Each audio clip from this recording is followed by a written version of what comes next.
नमस्कार एवरीवन,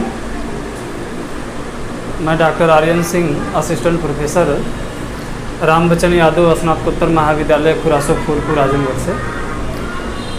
नव प्रवेशी छात्र जो स्नातक और परास्नातक में प्रवेश लेना चाहते हैं, उनके लिए अति महत्वपूर्ण सूचना है कि न जानकारी के अभाव में आप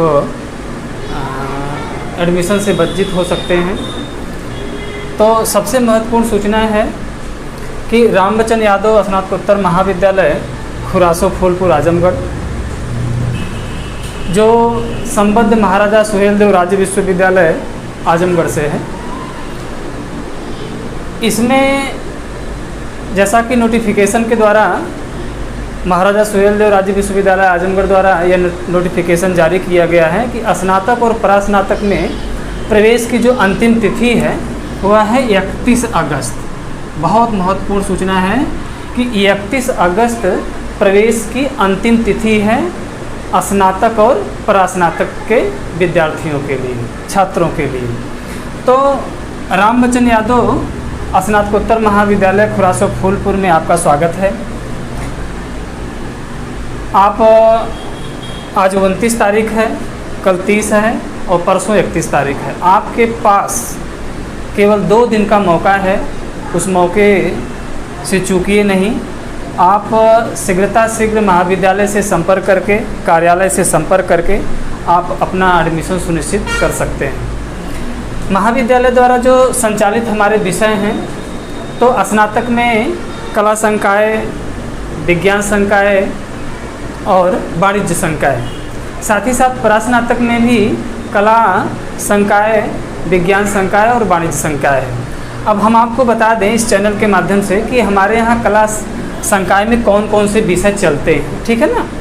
तो कला संकाय में चलने वाले जो विषय हैं बहुत महत्वपूर्ण है, ये आपको जानना ज़रूरी है कि हमारे यहाँ कौन कौन से विषय संचालित होते हैं। और विषय विशेषज्ञों द्वारा जो नेट और PhD क्वालिफाई यानी कि अनुमोदित अध्यापकों के द्वारा शिक्षण कार्य कराया जाता है।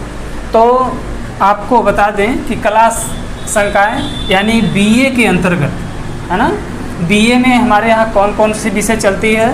तो पहला है भूगोल, ठीक है ना, दूसरा है प्राचीन इतिहास, तीसरा है राजनीति शास्त्र, चौथा है हिंदी और पांचवा है संस्कृत, छठवां है उर्दू, सातवां है गृह विज्ञान, आठवां है मनोविज्ञान, नौवां है समाजशास्त्र और 10वां है शिक्षा शास्त्र। यानी कि 10 विषय यह हमारे स्नातक यानी BA में चलते हैं, है ना।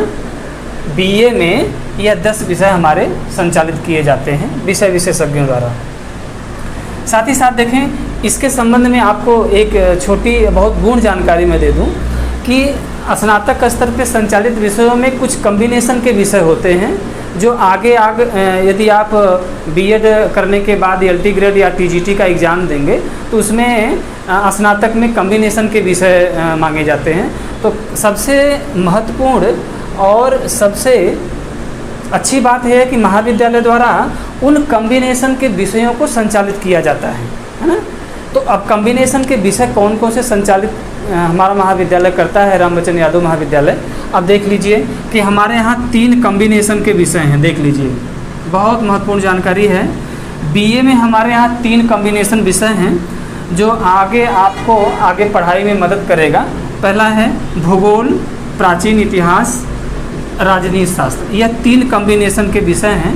इन 3 विषयों को आप लेकर के BA कर सकते हैं। आगे जब B.Ed करेंगे तो आपके लिए सूटेबल होगा, ठीक है ना, TGT के एग्ज़ाम के लिए, LT ग्रेड के एग्ज़ाम के लिए। तो ये कम्बिनेशन के 3 विषय हैं, ये सबसे महत्वपूर्ण है। हर महाविद्यालय में आपको ऐसा नहीं मिलेगा। तो 3 विषय कम्बिनेशन के हैं।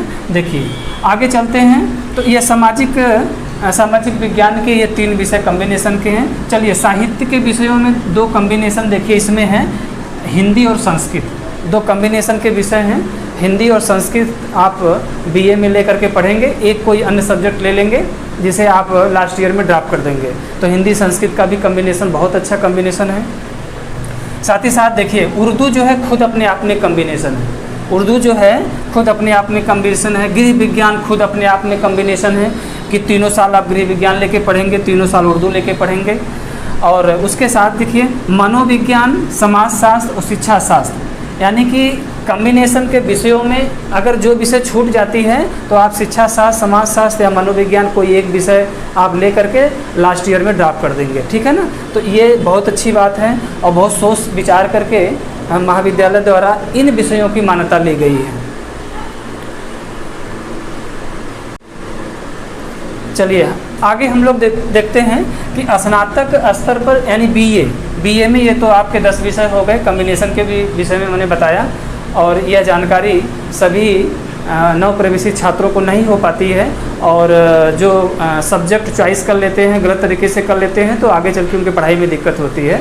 तो ये आपके लिए बहुत सुनहरा अवसर है कि आप हमारे महाविद्यालय में एडमिशन लेंगे तो इस कॉम्बिनेशन के सब्जेक्टों को आपको चॉइस करने का मौका मिलेगा। चलिए परास्नातक एमए में देखते हैं कौन कौन सी विषय हमारे यहाँ संचालित होती है रामबच्चन यादव स्नातकोत्तर महाविद्यालय में।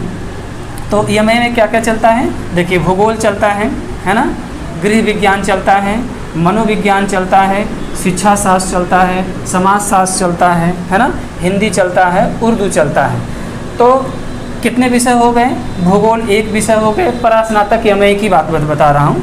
भूगोल एक विषय हो गया, दूसरा गृह विज्ञान हो गया, तीसरा मनोविज्ञान हो गया, और चौथा जो है शिक्षा शास्त्र हो गया, पाँचवा जो है समाज शास्त्र हो गया, और छठवां जो है हिंदी हो गया, और सातवां जो है उर्दू हो गया। तो 7 विषय परास्नातक एमए में हमारे यहाँ संचालित होता है। तो ये भी सभी विषय जो है अपने आप में बहुत ही अच्छे हैं और आप ले करके इसे पढ़ सकते हैं। चलिए बीएससी और एमएससी स्नातक विज्ञान संकाय की बात कह रहा हूँ कि बीएससी और एमएससी जो हमारे नव प्रवेशी छात्र करना चाहेंगे तो उनके लिए यह सूचना है। देखिए कितने विषय हमारे यहाँ बीएससी एमएससी में संचालित होते हैं। देखिए दोनों की बात मैं कह रहा हूँ, जो विषय हमारे यहाँ बीएससी में है वही विषय हमारे यहाँ एमएससी में भी है। तो पहला देख लेते हैं। पहला जो है ये आपके वनस्पति विज्ञान है ना, दूसरा प्राणी विज्ञान है, तीसरा जो है भौतिकी विज्ञान है, और चौथा जो है रसायन विज्ञान है, और पांचवा जो है आपके गणित मैथ है। तो यह 5 विषय जो हमारे यहाँ स्नातक परास्नातक विज्ञान संकाय में संचालित होते हैं, ठीक है ना। ये जानकारी आपको साइंस के संबंध में हो गया। चलिए वाणिज्य के संबंध में देखते हैं। वाणिज्य संकाय में क्या क्या विषय चलता है। तो एक बी काम हो गया और दूसरा एम काम हो गया। तो वाणिज्य संकाय में बी काम एम काम सभी विषय जो है अनिवार्य होते हैं। ये तो आपको पूर्व में भी अवगत आप इससे हुए होंगे कि बी काम और एम काम सभी विषय अनिवार्य होते हैं। तो वाणिज्य संकाय के भी अभ्यर्थी आकर के एडमिशन ले सकते हैं। आपको दूसरी जानकारी मैं दे दूं कि यदि आप टेलीफोनिक वार्ता करना चाहते हैं, फ़ोन से और भी कोई जानकारी आप लेना चाहते हैं, तो आपको नंबर मैं बता दूं, आप नंबर नोट कर लीजिएगा। 751-3-0-3580 है ना, 75 पूरे 1000 35 80। इस मोबाइल नंबर पर आप संपर्क करके इन विषयों के विषय में या प्रवेश के संबंध में और जानकारी प्राप्त कर सकते हैं। दूसरा नंबर आप नोट कर लीजिए 75 पूरे 1000 35 और 86। देखिए ये जो नंबर हैं ये CUG नंबर हैं। तो 75 पूरे 1000 35 और 86 यह है दूसरा मोबाइल नंबर हो गया। और तीसरा मोबाइल नंबर आप नोट कर सकते हैं 75 पूरे 1000 75 पूरे 1000 35 और 87 है ना, 75 पूरे 1000 35 87 87।